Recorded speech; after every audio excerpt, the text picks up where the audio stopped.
এই কবরে আমরা বলছি কয়েক ধরনের ভয়াবহতা আছে। প্রথম ভয়াবহতাটা হলো পরীক্ষার ভয়াবহতা। সেখানে একটি সংক্ষিপ্ত পরীক্ষা হবে।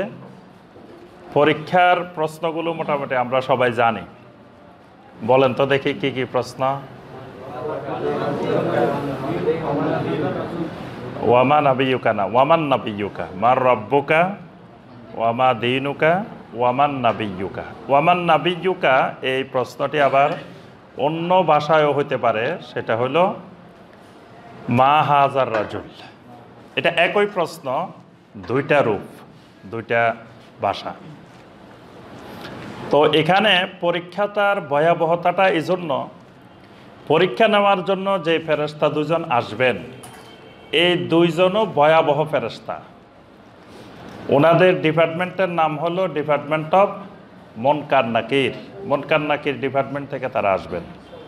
কিন্তু এই দুইজন ফেরেশতা আসওয়াদানে আজরাকানে, এই দুজন ফেরেশতা এত ভয়ঙ্কর যে এই দুজন ফেরেশতা কুচকুচে কালো, এদের চোখগুলা নীল বর্ণের।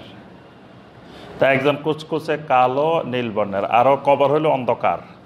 অন্ধকার কবরে আমার কাছে যখন এই ধরনের দুজন ফেরেশতা আসবেন, এই ফেরেশতাটা দেখেই তো আমার জানা জিনিস আমি বলে যাব।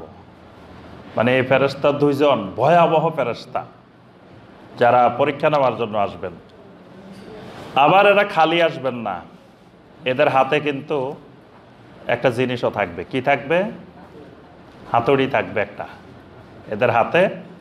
আমাদের যেমন সারারা আসার সময় বেত একটা নিয়ে আসে, কিছু নিয়ে আসে, এইরকম এরাও একটা হাতুড়ি নিয়ে আসবে। বিমাতার মিন হাদিদ। নবী সাল্লাল্লাহু আলাইহি ওয়াসাল্লাম বলেন এই হাতুড়িটা হবে লোহার হাতুড়ি। এবং হাতুড়িটার বর্ণনা নবী সাল্লাল্লাহু আলাইহি ওয়াসাল্লাম এইভাবে দিয়েছেন যে লাউ দুরিবা বিহা আলা জাবালিন লাসারা তুরাবা। এটাকে যদি একটা কঠিন পাথরের পাহাড়ের উপরে যদি এই হাতুড়ি দিয়ে আঘাত করা হয়, তো পাথরের পাহাড় চুরমার হয়ে ধুলাবালিতে পরিণত হয়ে যাবে। আল্লাহু আকবার। তাহলে কি ভয়াবহ চিন্তা করতে পারেন। একদিকে এদেরকে দেখলে ভয়, আবার হাতের মধ্যে এরকম একটা হাতুড়ি। তো জানা জিনিসও তো বলে যাব, আমরা কি উত্তর দিব? তাহলে বোঝা যায় এখানে অবস্থাটা খুবই ভয়াবহ পরীক্ষার মধ্যে। এরপরে আসেন কবরের মধ্যে দক্তুল কবর, কবরের চাপ। এটা হক। দক্তুল কবরে হাক্কুন। প্রত্যেক মানুষকেই কবর খুব সজোরে মাটি একটা চাপ দিবে।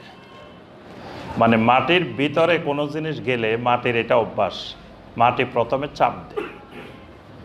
এজন্য মাটির ভিতরে যখন কোনো ফসল, কোনো বীজ, কোনো কিছু আমরা বপন করি, তো প্রথম বপন করার পরে মাটি এটাকে চাপ দেয়। চাপ দেওয়ার পরে এটার ভিতর থেকে যেই বীজটা, অঙ্কুরটা থাকে, এটা আস্তে করে পরে মাটিকে ঠেলা দেয়।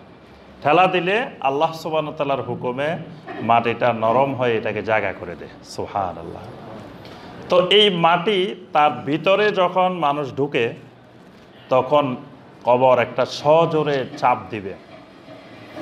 এই চাপটা তো কঠিন, এটার কারণে এক পাশের পাঁজরের হাড় আরেক পাশের হাড়ের ভিতরে ঢুকে যাবে। এই ধরনের একটা চাপ। তাহলে এটা একটা ভয়াবহতা কবরের ভিতরে। এরপরে আরেকটা ভয়াবহতাটা, যদি আমি 3টা প্রশ্নের উত্তর সঠিকভাবে দিতে না পারি, তখন আমাকে আল্লাহ রাব্বুল আলামিন ঘোষণা দিবেন যে এই লোকটাকে যে কাপড়টা পরায় দুনিয়ার মানুষ তাকে কবরে দাফন করে গেছে, আসলে লোকটা এই কাপড়েরও উপযুক্ত না। তার কাপড়টা খুলে ফেল, খুলে তাকে আলবিসুহু মিনান নার, তাকে জাহান্নাম থেকে পোশাক পরায় দাও, জাহান্নামের লেবাস পরায় দাও। নাউযুবিল্লাহ। দুনিয়ার যেই কাপড়টা দিয়ে কবরে যায় সেটা কিন্তু অল্প দামের, বেশি দামি কাপড় দেওয়া হয় না। এই কাপড়টারও আল্লাহ সুবহানাহু ওয়া তাআলা বলবেন যে সে এটারও উপযুক্ত না, এটা খুলে ফেল।